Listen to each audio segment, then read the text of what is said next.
Big LEZ'S League, an all rugby league experience.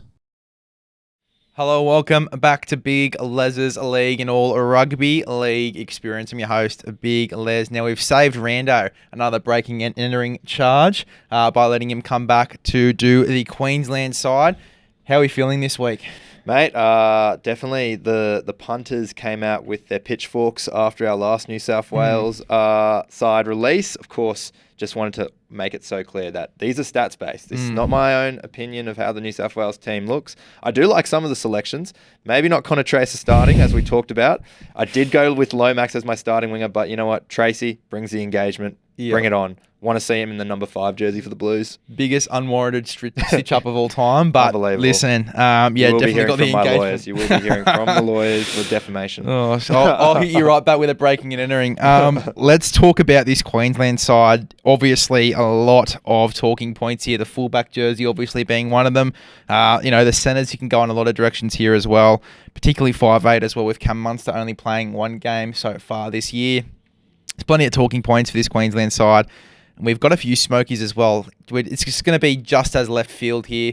Don't hurt Rando. Please. It's all right. It's just stats. I do have feelings. It's just stats. And a family. All right. Well, let's get straight into the fullback jersey. Now, we've both got different options here. I've gone with Reece Walsh. I had Callan Ponga in there this morning, and then I have really procrastinated hard on this one. I think Reece Walsh is the go, though.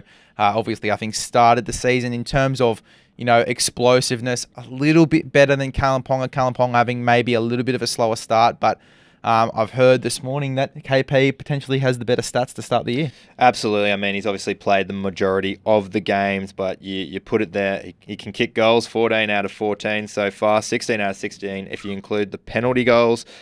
He is averaging 19 runs per game compared to Reece's 13. Obviously, definitely a discrepancy there with Reece getting injured pretty early in that Panthers game. Runs for 60 more metres. He has 6 line breaks to his name, 5 line break assists and 3 try assists for KP. So he looks a bit more superior, obviously being fit and firing. He also has the opportunity to kind of stand out for the Knights, being that main superstar, whereas Reece Walsh, he struck around with Ezra Mam, Adam Reynolds, all being playmakers. So can understand why his stats are down. But I think that, you know what, as a point of difference, I'll take Callan Ponga, but it's either between Ponga and Walsh. There's no other discussion about any other fullback. They'll have to find their own way into the side. What I will find interesting from Kevy is how he plays his bench here, because we'll get to it in a minute. I think there's one player who stays there as a normal starter or bench player. He has been reliable for them, so it'd be interesting to see which way they go. I think that only one of these players makes the 17. Only one of them fits in that 17. I mean, Tino getting injured is probably a benefit to them, that there might be 2 different ball players in the bench line. But for me, I think only one makes it. Yeah, well, we'll have to wait and see what the bench rotation is going to look like for Queensland. Obviously, a really tough choice here. But yeah, look, I mean, I'm only slightly going Reece Walsh. As I said, I had Callan Ponga this morning. I've only just made this change. But yeah, as I said, we'll have to wait and see what decision Billy Slater does make. On to the wingers. The first one I've got here is Selwyn Cobbo. I think that he has started the season really well. Yes, it's been at centre, but I think that he has to be on the wing here, especially with the calibre of centres that you've got up for selection as well. Rando, your first winger, what have you got for me? I'm taking the Cowboys' Murray Taulagi here as my first choice winger. Muz, he's played 5 games, 5 line breaks. He's got 3 tries to his name, so he's making line breaks outside of backing up and scoring. He's averaging 160 metres per game as well, so I think he's your first winger. Yep. I've gone for Xavier Coates in the second one. Now, it has been a little bit 50-50 for me. Murray Taulagi, you make up great points here. Obviously, he's started the season quite well, especially last week, had a good game for the Cowboys. I've got Xavier Coates, though. Just some of the effort plays that I've seen from him this year in that Storm outfit, particularly in defence. I think that he's probably worked his way back into this Queensland side. What are we thinking here for the second option? I think you're right with Selwyn Cobbo. He's my second choice winger here. 3 line breaks, 3 line break assists in 5 games. Hasn't scored a try, but he's in that centre position. Don't expect him to score much. Averaging 16 runs, 149 run metres and 5 tackle breaks. That's what you need when you're getting out of your set. I think he's a proven winger winger there, and Muzz, he naturally plays left. I know Selwyn's at left centre at the moment. Yep. He'll obviously slot back into right wing like he played all last season. I think those two are your go-tos. Some rogue ones. I don't know if he'll ever get an opportunity to get back into the Origin arena after his absolute shocking debut, but Kyle Felt has been playing pretty well to start the season. He's held off Semi Valame. He's got 3 tries in 5 games. He's averaging the exact same run meters and runs as Murray Taulungi, just a little bit lower on the line breaks because Cowboys are a more left side dominant attack. And then you got Dane Gagai as well, who I thought at right centre was unbelievable last season. He definitely took being dropped out of that Origin side to heart.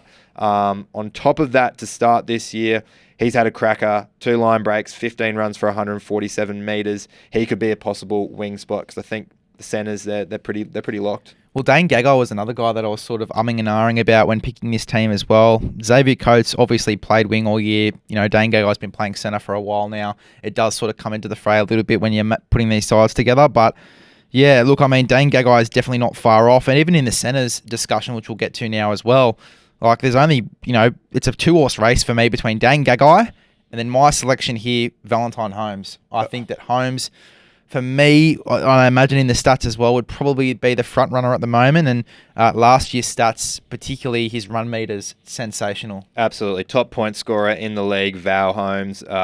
16 runs, 176 meters. That's more meters than both the entire Cowboys side. Out of all of them, he's ranked number 1. And he's a centre, so he's not even making the easy kick meters reference there as well. In fact, I lied. Scott Drinkwater, most run meters at fullback.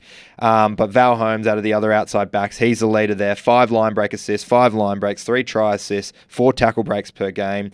And then on top of that, you just look at his defence as well, and he's making tackles. He's got 12 in his league at the moment, which is crazy after 5 games. They're not really running at him most defenses. Probably scared, I would say. But yeah, Val Holmes definitely my number 1. I agree. He'd have to be number 1. He's been sensational the back end of last year and then going into this year as well. I think this guy's a lock. I think after last year's debut, you've got to have him in there. Hamaso Tabuai-Fidow, talk to me a bit about him. Yeah, absolutely. I mean, obviously, naturally a fullback, but we've seen him come into centre for the Maroons and do a job. Pretty sure he's scored in every game he's played centre for Queensland as well, which I think is 4 games in a row. He slots in there on the right side.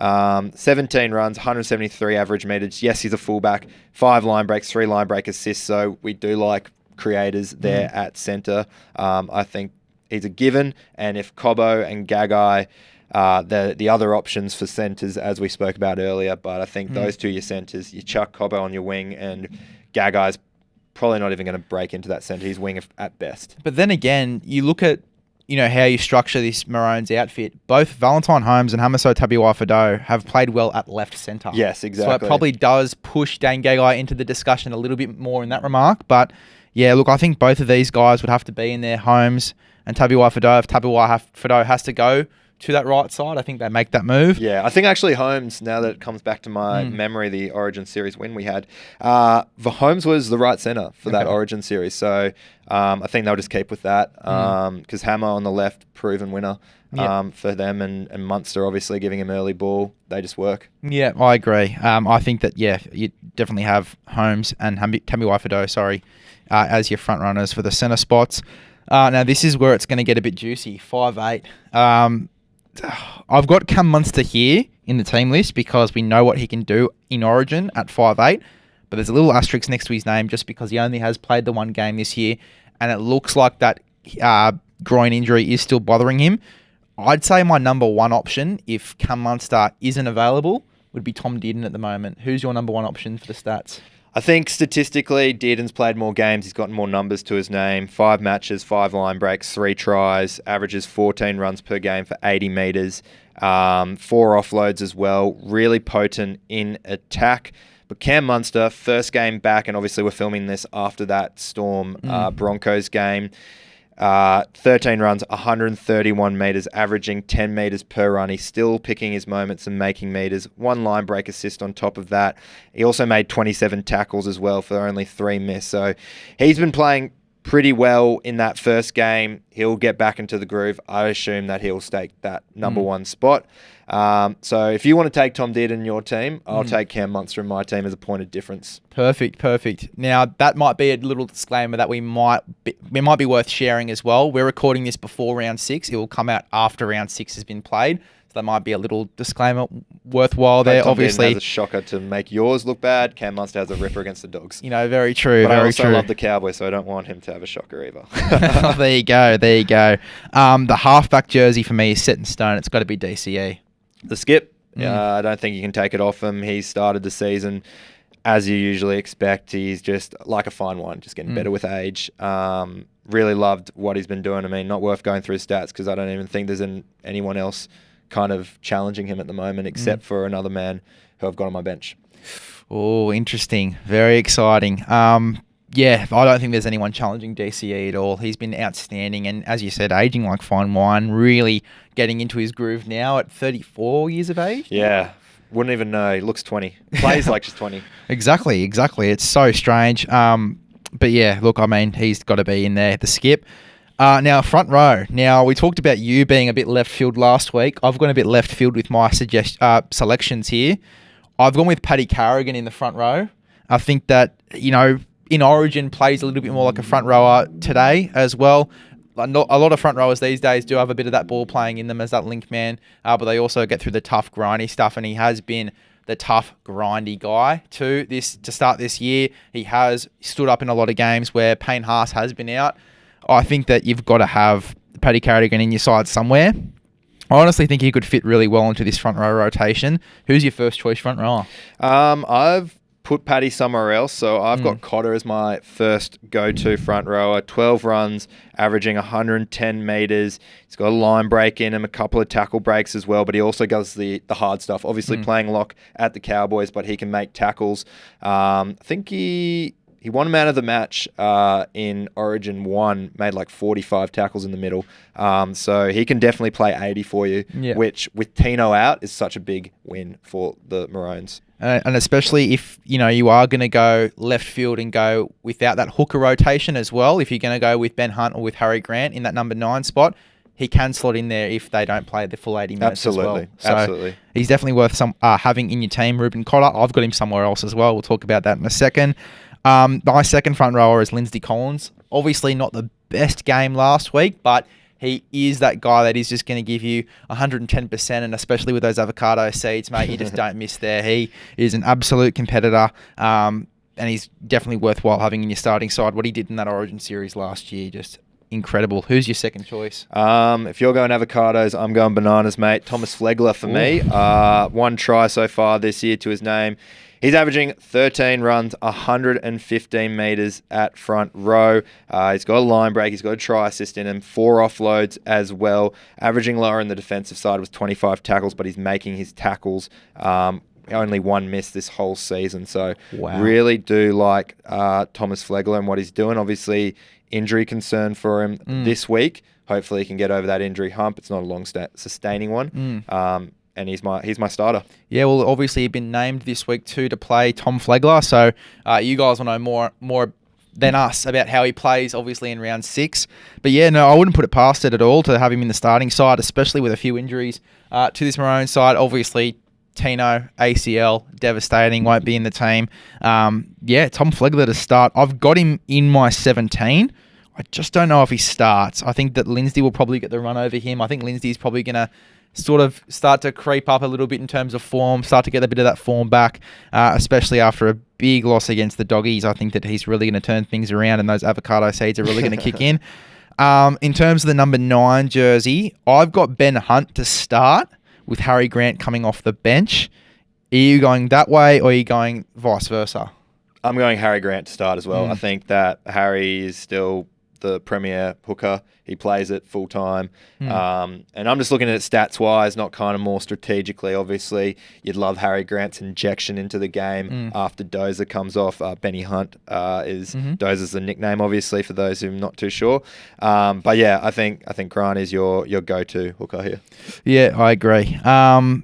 Let's go into the back row, because I don't think there's really anyone really pushing for that number. You know what? Actually, now that I think about it, Reid Marnie. Fuck, he's had a good start to the year. Last 2 games, he's been great. Is there anything on Reid Marnie?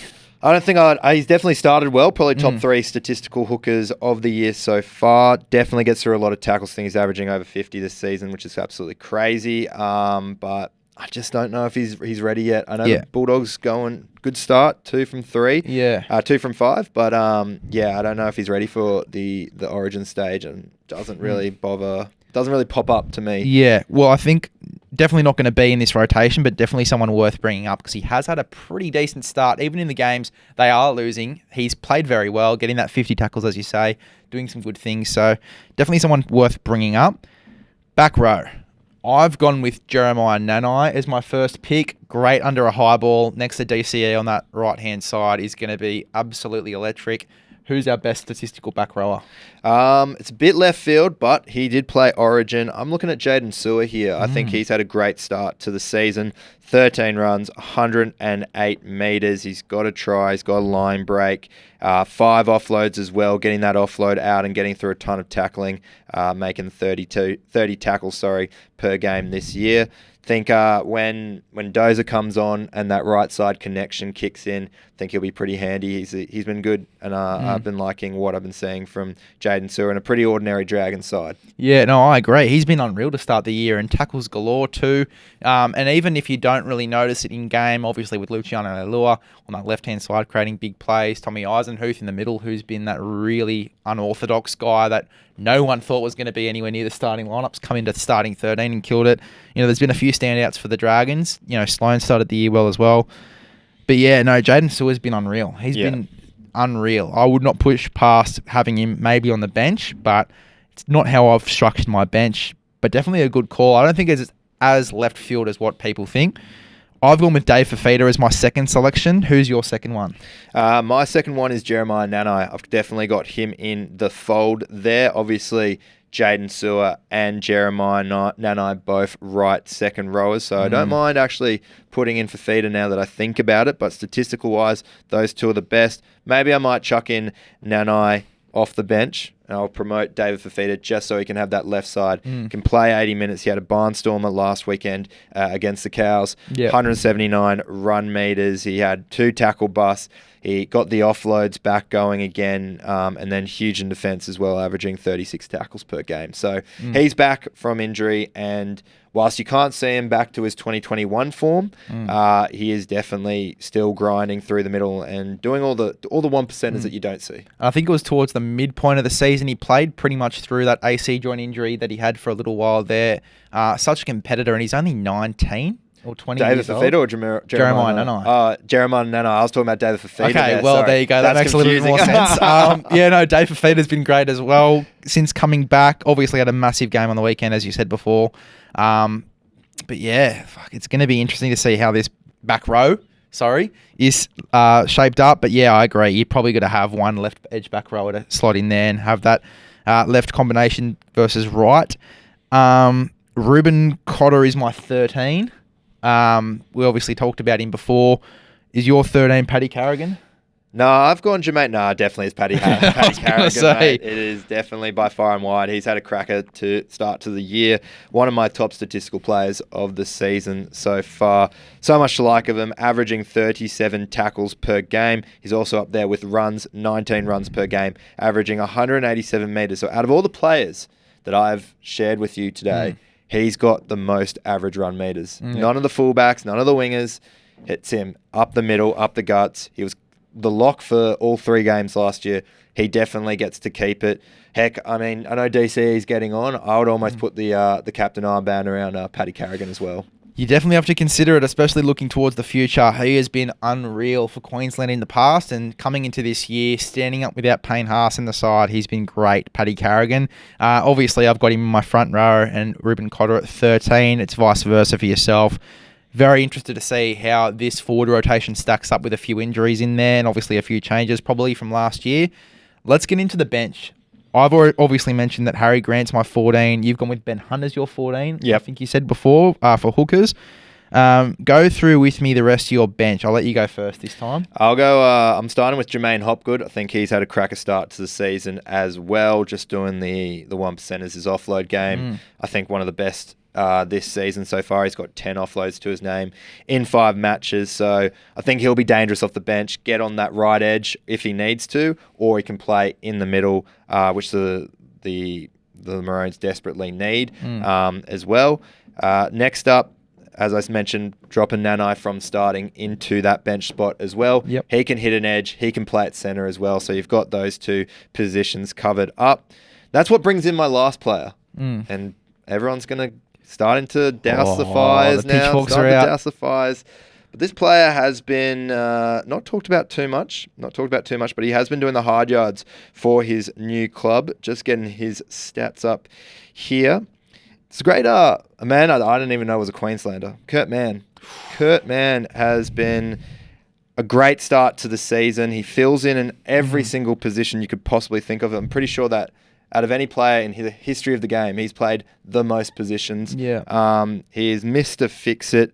3 offloads per game, averaging 33 tackles, 13 runs, 92 meters. He's not gonna be bursting tackles. He's not gonna be making huge meters, but he's just filling that void in the middle, which I think Queensland desperately need. As I mentioned, you got Nanai at centre. He can cover the backs for you. You don't need a Reece Walsh or a Caleb, an extra Walsh or Ponga in your side. I think there's just too many chefs in the kitchen. Yeah. You already got Ben Hunt there doing all the work for you, because usually if shit's really hitting the fan for the Queenslanders, they play Grant, they play Hunt, both on the field with Cherry Evans, with Munster. You got a fullback in Hammer. You got Val, he can play fullback as well. You got so many chefs in the kitchen. I think that Kevy needs to just pick one, Walsh or Ponga, and just stick with that choice, because I just don't think that they're needed, and too many attacking players. I mean, it looks great in Rugby League 4, but in real life it can get a bit messy. It does, yeah, for sure. I agree. Very interesting. I think the pitchforks are coming out again. Absolutely. But we'll have to wait and see. I've gone a little bit different. Now, you've come out with your Jermaine Hopgoods, you've come out with your Jaden Sewers, you come out with your Connor Tracy's. I'm going with my left field pick here. I'm going Beau Firma in jersey number 15. I think he's been great while Fafita's been out. And particularly, moving back to that right edge back row spot, really killed it last week too for the Titans. Very underrated performance in that game. I think he's been great to start the year. I think his ball playing is great. He was in the Origin discussion up before he did that ACL.